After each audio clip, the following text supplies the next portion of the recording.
Metaldeck de Acesco, el entrepiso que se adapta a todo tipo de estructura, presenta En la Hora de la Verdad, a través de Radio Red, hoy en la historia.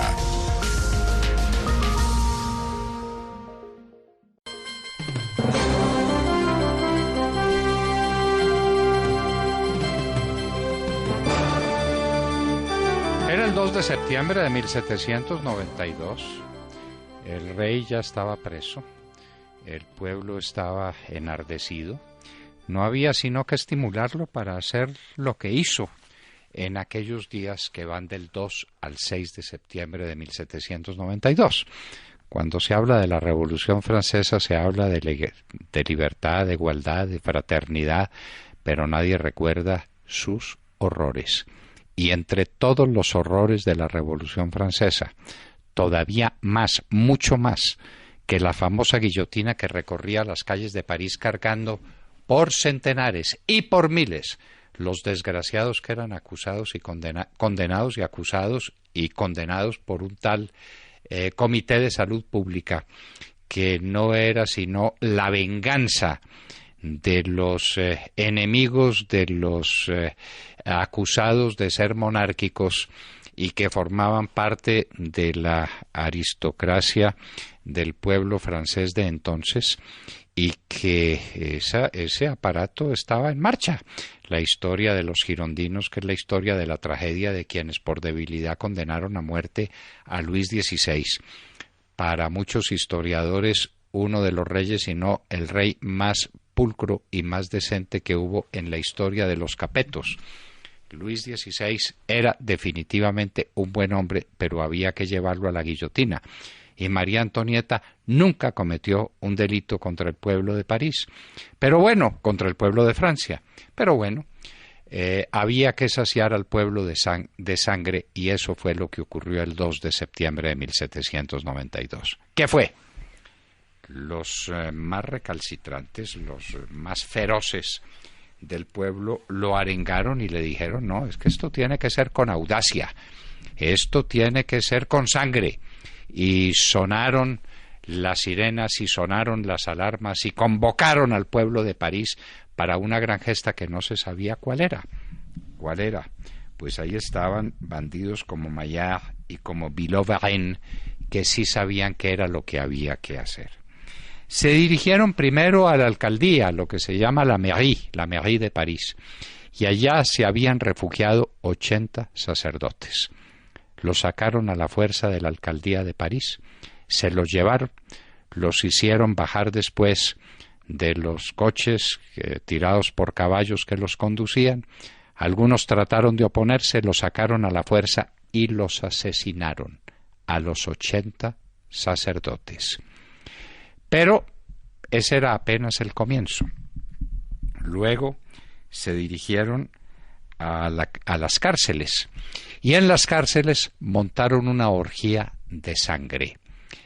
Habrá que contar que se emborracharon todos los que iban a hacer los juicios grotescos que se hicieron contra los que iban saliendo de la cárcel uno por uno para enfrentar un tribunal revolucionario. Se morían de la risa de ellos y les cortaban la cabeza a uno por uno.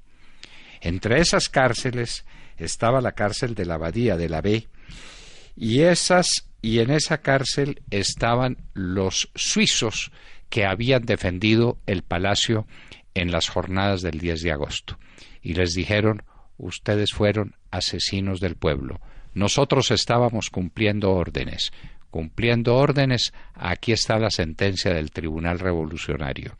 Y fueron asesinando uno por uno, cortándoles la cabeza y traspasándolo con las picas a los suizos antiguos defensores del Palacio de las Tullerías. A todos los asesinaron. No era suficiente. El pueblo necesitaba más sangre.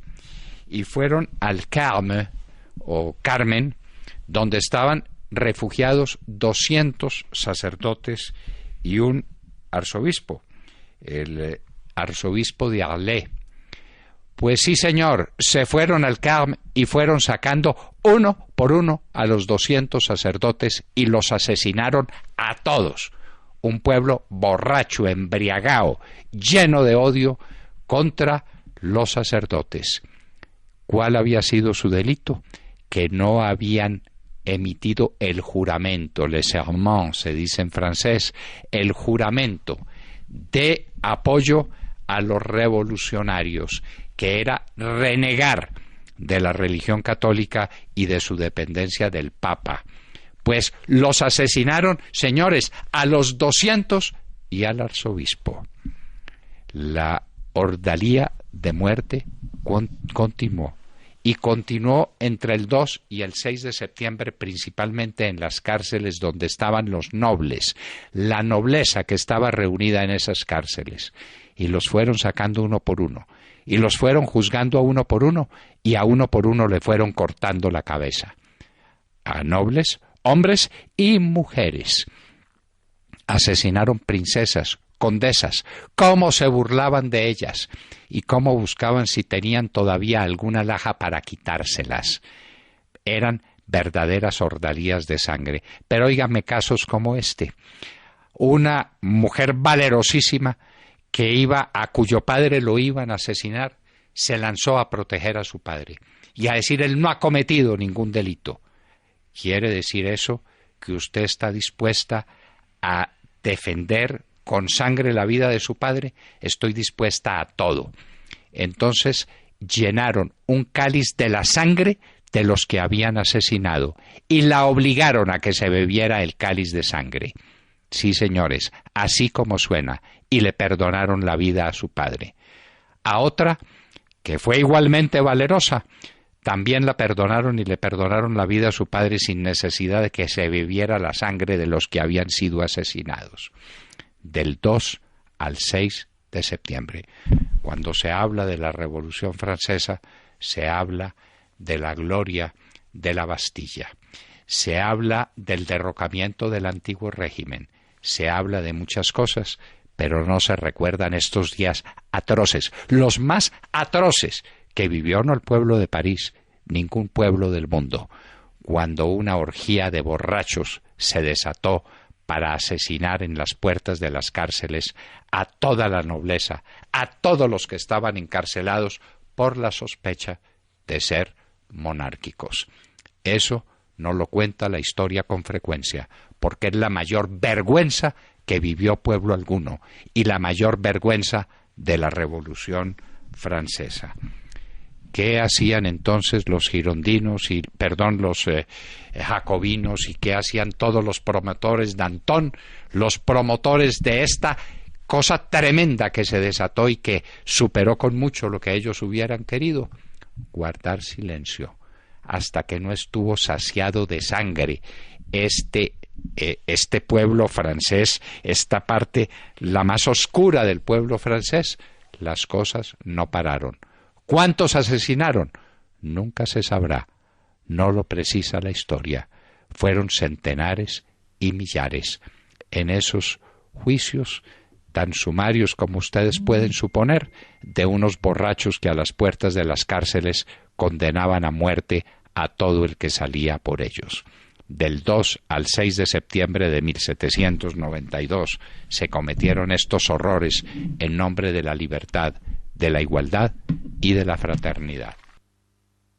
Hoy en la historia, en la voz del doctor Fernando Londoño Hoyos, en la hora de la verdad, 9 de la mañana, 3 minutos.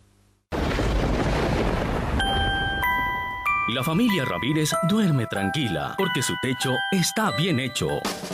Bien hecho como las cubiertas Asesco. Por su doble capa protectora, son ultra resistentes a la corrosión y al paso del tiempo. Para que tu techo quede bien hecho, exige calidad Asesco.